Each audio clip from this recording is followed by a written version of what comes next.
Welcome to another episode of the 100% podcast with me, your host, Harry Purdy. And today's guest, she knows her way around a microphone, let's put it that way. She's a BBC radio football commentator, Miss Sheridan Robins. How you doing? I'm really good. Thanks for having me. I was supposed to add into that then, really. Absolute avid Yeovil fan.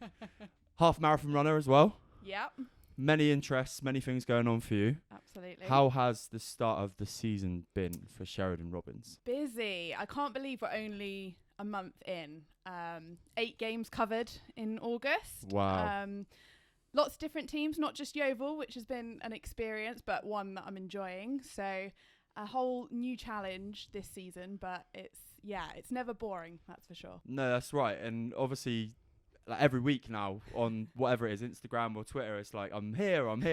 That must be like quite a cool experience. Yes, so much travelling, but I wouldn't have it any other way. And so many different levels of the game as well that I'm covering now, which is just a really different experience each and every week. So really enjoying it. Love covering my own team because when it goes well, there's nothing better. But also it's a new challenge doing other teams as well, and having to sort of do a lot more research than perhaps if I'm covering Yeovil, which I know so well and have been doing for the last few seasons. So yeah, loving it.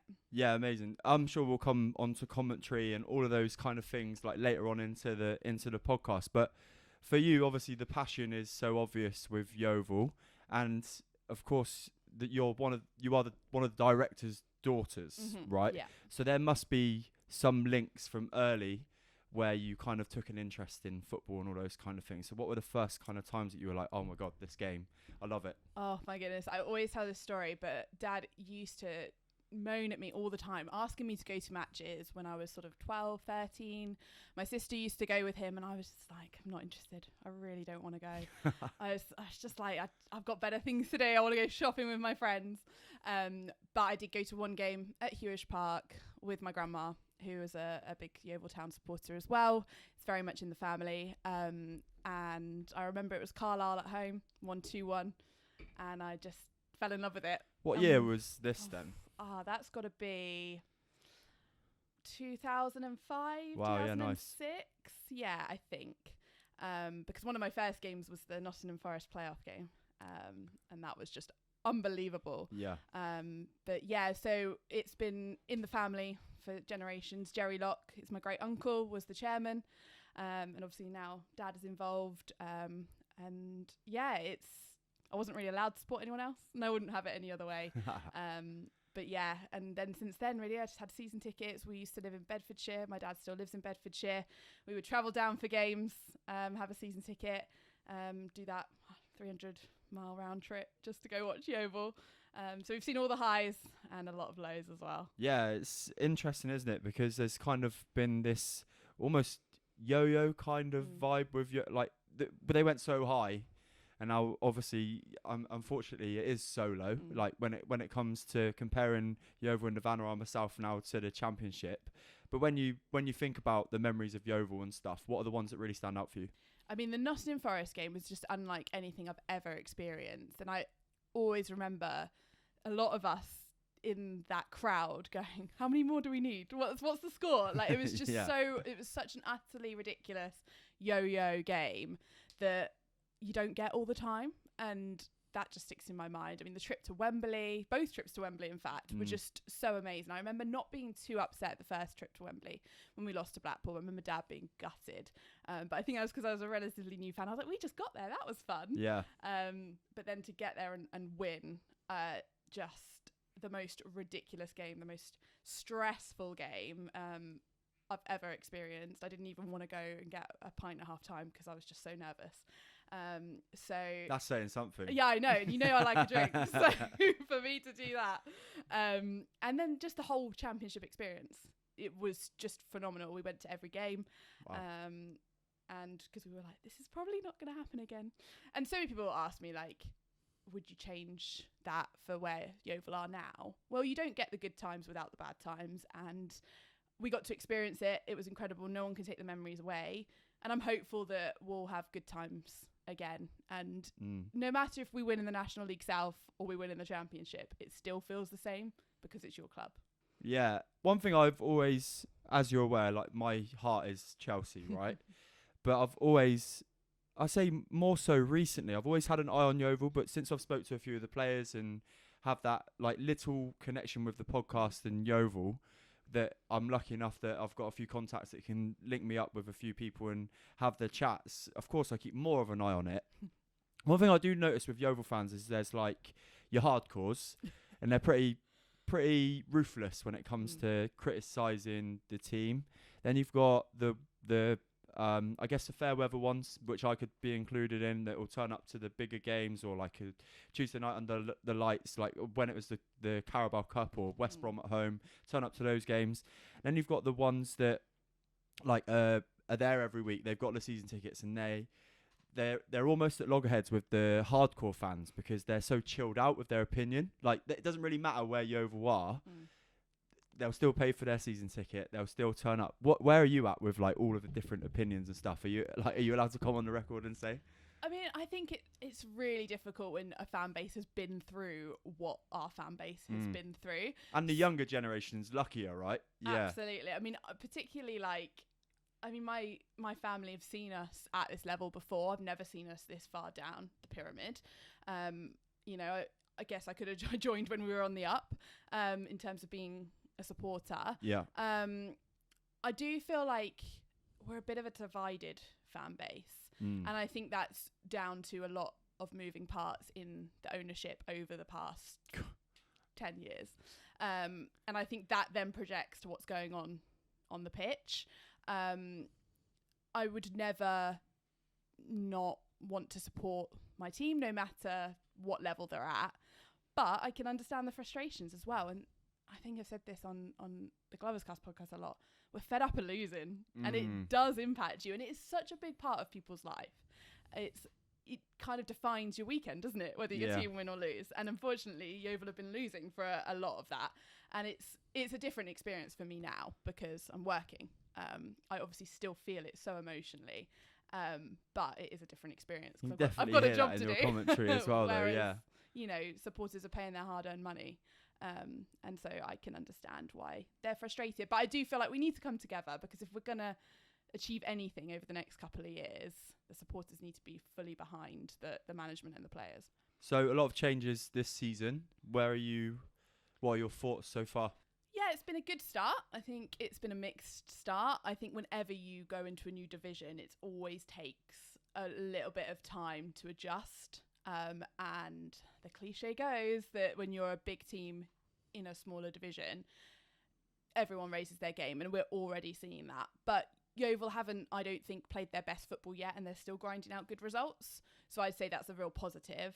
And the way the supporters are coming out to support the team, I mean, close to 3,000 every single game at Hewish Park so far is just phenomenal in the National League South. So the only way is up for sure. And it's so early. It's so early. They're still gelling. There's a lot of new signings that Mark Cooper has made. But cautiously optimistic, I'd say. Yeah, nice. That's good to hear. When it comes to the new ownership, of course, obviously I see it from afar. You see all sorts of things going on. But one thing that you've got to say is the investment in how the stadium looks now, the entertainment for the fans and stuff, it's definitely bringing people back in, right? Oh, yeah, absolutely. Credit where it's due. And the way the club looks, just the professionalism that it exudes now is so, so different. And I know supporters are really enjoying going there a bit early. I notice it. I'm always there a bit early, obviously, getting all set up. And I'm seeing more supporters there, which means they're spending more money, which is essentially what we want. We want more bums on seats, but we also want people to be spending while we're there. And you talk about those fans that have their season ticket every year. I don't think they were spending money in the ground before and after, whereas I think they probably are now. Well, I think, and I don't want to turn this into like a incredibly part-time's Yeovil watchers moaning podcast, because that's not what we're about today. We're here to talk about you. But what the new owner's done is he's done the things that people have said are the obvious things. Now, I don't know. The last time I went to Yeovil, you couldn't even use your card to pay for something. So even if you wanted to pay for a drink and a snack at half-time, you couldn't. And I assume that's changed now. I take it there's card machines. Obviously, the look of the stadium, when you turned up there a year ago, you'd think, Jesus Christ, this is not looking great, but it's all been cleaned. The dugout looks phenomenal now. Like, there's a rumour about how much the guys spent on each seat as well. But I think when it comes to, like, if I was a player and I turned up at that stadium last season, I know you've got to get your own, like, intrinsic motivation. But when you turn up there now, or when you turned up there last season, you'd look at it and go, geez, this is my home stadium. Try and get a little bit of pride from it, but it must be difficult because you can't, like, change what you see, right? It's your environment. But now it's gone up a little bit. You could imagine a few of the players have gone, hello, like, this looks better, makes me feel a little bit more like a professional now. And of course, it's attracting other players to come, like players that have played the league higher, maybe even 2 leagues higher for Yeovil, have come back to Yeovil even though they're in Vanarama South. Yeah, absolutely. And that's what you do when you sign players, don't you? You take them around the stadium, and if you show them a stadium that's looking tired, that's looking old, that's not looking like a professional stadium, then they're not going to want to come. So I think Mark Cooper is a big part of why some of those players have dropped a level, but also the way the stadium looks is just brilliant. And that's the reason that the teams that are coming to Hewish Park are raising their game so much. They're like, we've got an opportunity to play in a stadium that is this professional. You know, we've played in a part-time league for so long. So yeah, it's fantastic, and I enjoy going there. You know, even just to work now, it's much more appealing. I always remember in the women's toilets there was never any hot water, so that's changed now. So I'm very happy about that. Just like little things like that you just kind of got on with, and actually that's not really acceptable. So yeah, it doesn't take much. It might take, you know, some investment, as you say. I think a lot of money has been put into it, but also I know some of the players have been putting a lick of paint around the place, and those sort of things make such a difference. So yeah, I'm really pleased with how the stadium's looking now. Insane. So going back to you then, Sheridan, your progression recently, as we've already spoken about, in terms of the opportunities you're getting for commentating now, is like taking off. Let's put it that way. Where and how did that journey start for you? Like right at the beginning. Yeah, it's such a weird situation. I still can't quite believe how it's all happened. I am a qualified journalist. I was at a newspaper in Weston-super-Mare, so I was covering Weston Football Club because I had the interest of football, but just a season ticket holder at Yeovil, would go every week. And then BBC Somerset got in touch just a couple of times to get my opinion on the games. So I would do that after the game, just go on the phone to them, have a chat about the game. And then in 2019, I got offered to do a game, Bromley away, I'll always remember it, as a summariser alongside Chris Spittles, who was the commentator, and he was an amazing commentator for Yeovil. I know Yeovil fans absolutely adored him.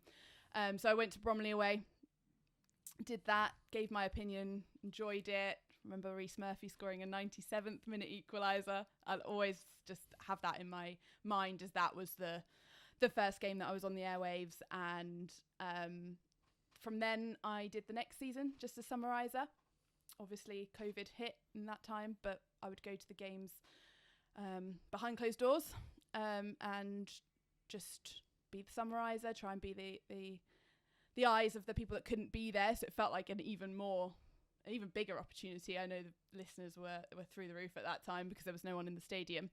And then Tom, who was the commentator at the time, his wife was having a baby. He took some paternity leave, and they were like, we think you can step up to commentary. And I was like, whoa. I'm not so sure about that. But they were brilliant. BBC were brilliant with me. Let me go to a game and just practice. So I would take the kit, do the commentary just on my own. No one was obviously listening. And they gave me some feedback. And then I did my first game alongside Jerry Gill, the varsity manager, during COVID. And then next season, I took over as commentator. So it's kind of just snowballed out of control. Don't know, like just luck, really real luck.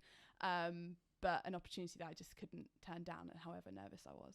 Yeah, 100%. I can imagine that the opportunity to do something like that is something that I don't think anybody would want to turn it down, right? Like when you've only got to sit there with a group of people and somebody will like roll their eyes at something obvious that the commentator said or something like that, and then they go, God, I could do that job. But actually, like when you really focus in on what they're talking about, the gap covering, if there's like a break in the game and all those kind of things, it's really difficult. And especially now when you did Yeovil every week, it must have been a little bit easier than the games you're going to now because you knew the players. Yeah.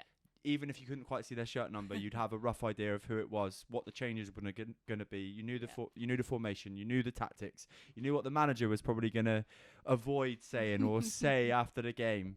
But now you're going to Bristol Rovers, was it recently? Yeah. A little bit different. New manager to speak to afterwards. Completely different 16 players, or however, 18 players in the squad, right? 7 subs in League Two. In League Two, yeah. So it's potentially 17 players that you've got to quickly work out who they are. 34 with the other team. Commentate on the game that maybe you're not quite I know you obviously do your research, which we'll come onto shortly. But do you prefer doing that, or do you prefer doing the Oval games, or is that a difficult one to answer? It's a really difficult one to answer because, I mean, there's nothing better than when Yeovil put on a good performance. Yeah. And I get to commentate on it and get to speak to the players afterwards, get to speak to the manager who's happy afterwards. Once in a blue moon. Less of that. I'm not biting. But I did Rovers on Saturday and they scored a last minute equaliser. And I just thought to myself, I got the notification about Yeovil's result. I was like, okay, a draw, great. And I was like, do you know what? I properly enjoyed just commentating. All I was thinking about was who the player was, what was happening, the tactics, the changes. And I didn't have that. Obviously, I wanted Rovers to win, like with BBC Bristol. It's always a good thing to speak to a manager who's happy afterwards. Yeah. So there is a little bit of bias there, of course, but I didn't have that emotional interest. And I actually think I produced probably a better commentary than I perhaps do with Yeovil. So yeah, it's hard. I think this season is a bit of a roller coaster because I'm so excited for the other opportunities that I'm getting. But equally, I'm hoping that this is going to be a really positive season for Yeovil. I kind of want to be a bit of a part of that. Yeah. So I suppose, hopefully, I've got the right balance. But no, I think in terms of progression for my career, it's definitely good to do other teams for sure. But yeah, we'll see how it pans out and how the season goes. Well, I mean, you keep getting asked back to do these other games, so it must be going well. Yes, yeah, and doing reports for 5 Live, which is just unreal, an unreal experience, a different experience to commentating, but one that I just can't believe is quite happening. But yeah, love it for sure. What's the difference between doing that for 5 Live? Obviously, the fact that you get what they go to you, and you're like, right, Sheridan, you're live. Give us a little update, I guess, and then you've got to try and summarise.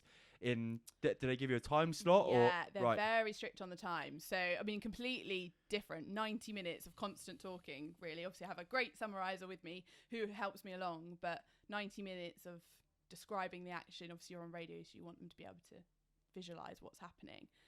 In 5 Live, it's 30 seconds preview. And they're really good. They send you the line that they're going to send, and it's just like an overview of the team news and any jeopardy that's in the game. Obviously, it's a bit different early on in the season to sort of late on in the season. And then as soon as anything happens in your game, a goal, a red card, disallowed goal sometimes, Ian Dennis said, as soon as the ball hits the back of the net, dial in. Like, you can't be thinking about what you're going to say, just dial in, tell us. And they come to you and it's got to be 10 seconds, including the score at the beginning and score at the end. Wow. And it's actually quite difficult to comprehend that. And they're very, because obviously you're doing it in a commentary. So the other guys are commentating on a Premier League game. Yeah. And they throw to you to get an update. I want to do a live challenge. I'm going to go with a Worthington assist to Frank Noble. The ball's just hit the back of the net and it's gone in front of the home end and it's gone top left. 3, 2, 1, go. Yeovil 1, Weymouth 0. Worthington laid it on a plate for Nubley, put it into the bottom left. It's Yeovil 1, Weymouth 0. 8 seconds. I'll take that. Absolutely smashed it. It's actually quite phenomenal because you don't, when you're listening to it, you never really get, it's the short update, but I don't think you ever gauge that it's 10 seconds. Yeah. I remember just thinking, 10 seconds? Like, that's nothing. Yeah, it's nothing. But you've got all the information in there and that's all that people want to know, right? Exactly. And you don't know if you're going to miss something in the commentary. Like, I don't know how those guys do it, having to throw to all the different reporters. I remember doing Swansea last season, on the last day of the season, when all the playoffs were moving, so you have the live table there, and so not only have you got to tell them what's happened on the goal, you've got to say what the jeopardy is, whether they're in the playoffs, whether they're it was a lot, and I was just like, my brain afterwards, and I probably I think I had 4 goals, so I was only on 4 times, but my brain just like concentration, crazy. Do you get come down after you've gone live on commentary? Because I can imagine there's such adrenaline, excitement, maybe more so when you go to these new grounds as well, and you're getting all these new experiences, or maybe you're in the middle of a thriller, like you've got a thriller in front of you as well. Do you have times after the game where you're like, wow, like, I just need a minute? Oh, absolutely. Yeah, for sure. I find the evening games really tough. Like, you're in such a high, and I've done a day at work as well, and I come home and I'm just like, wired. Like, yeah, I need to sleep, but I just can't switch off. But it's great. And yeah, bank holiday Monday, I had a 4-3 and my voice was gone.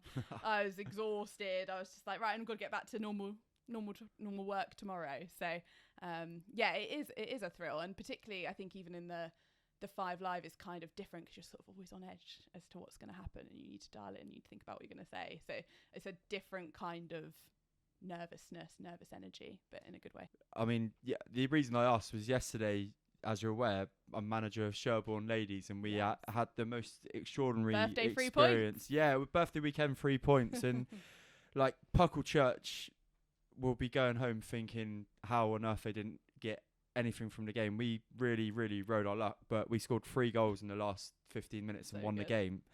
And I'm going to say the word somehow, but the character we showed. But seriously, after the game, I was like, I'd honestly been through like and I was like, I never got that with like Montacute when I was manager of Montacute Men's, because that was, as much as we took it serious and we had a good team set up, and I tried to make it as professional as possible for them at that level. Yeah. There's only a certain level of that you can get, and if we'd win, I'd be happy, but never to the extent of that. I think because I've gone into Sherborne, and there's not pressure, but they're at a good level of women's football. They're only 1 away from national, and to win your first competitive game as manager in that circumstance was just crazy.